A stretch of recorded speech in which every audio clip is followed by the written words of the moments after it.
we will now hear the endorser of Masa et al. Impeachment complaint, as well as the members of the committee on the sufficiency in substance of the said impeachment complaint.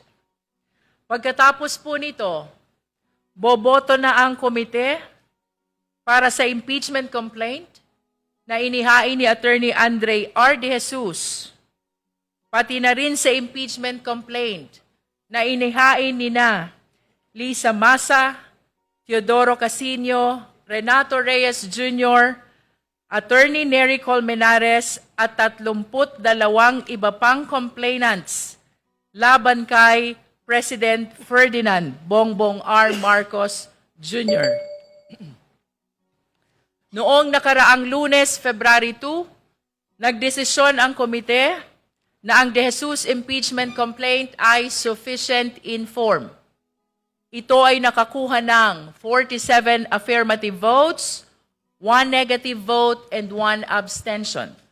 Ganun din, idineklara nating sufficient in form ang Masa et al. Impeachment complaint sa boto na 35 affirmative, 8 negative, and 1 abstention.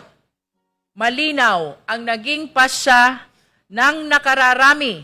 Sapat ang forma ng mga reklamong ito upang ating ituloy ang ating pagdinig.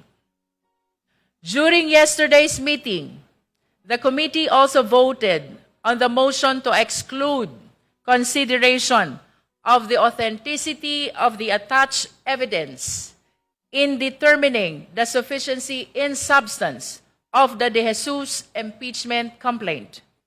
The motion was defeated with 21 members voting in favor, 24 members voting against. Accordingly, in determining the sufficiency in substance of the impeachment complaints, the committee shall likewise evaluate the authenticity of the evidence attached in support of the allegations therein. The relevant provisions of the Constitution, as well as the rules of procedure in impeachment proceedings, were also discussed during yesterday's meeting, particularly those relating to the determination of the sufficiency in substance of an impeachment complaint, as well as what will happen should an impeachment complaint be found to be both sufficient in form and substance.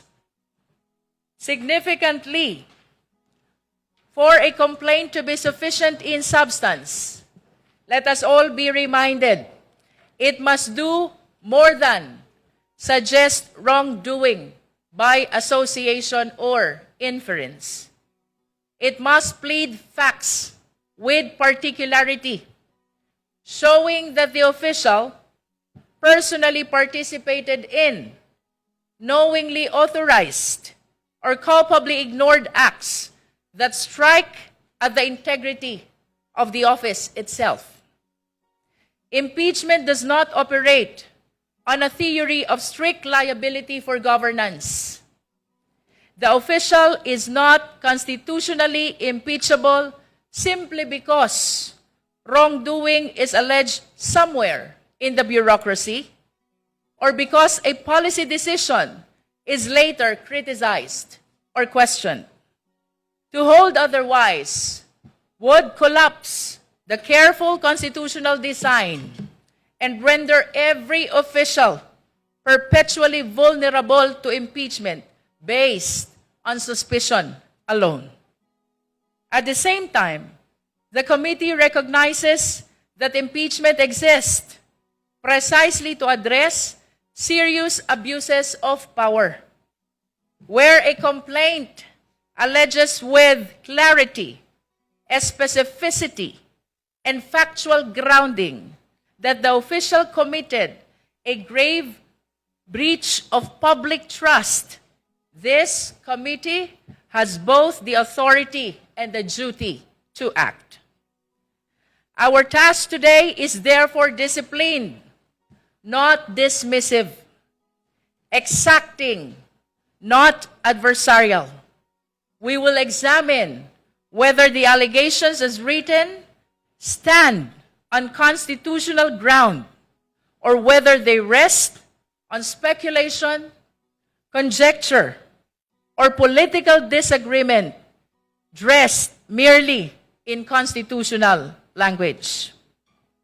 Our proceeding today is intended to test the legal sufficiency of the complaint, not their popularity, not their rhetoric, not their political appeal. In doing so, this committee affirms a simple but vital principle. Impeachment must protect the Constitution, not weaken it. With that understanding, we now proceed to the inquiry on sufficiency in substance of the Maza et al. Impeachment complaint.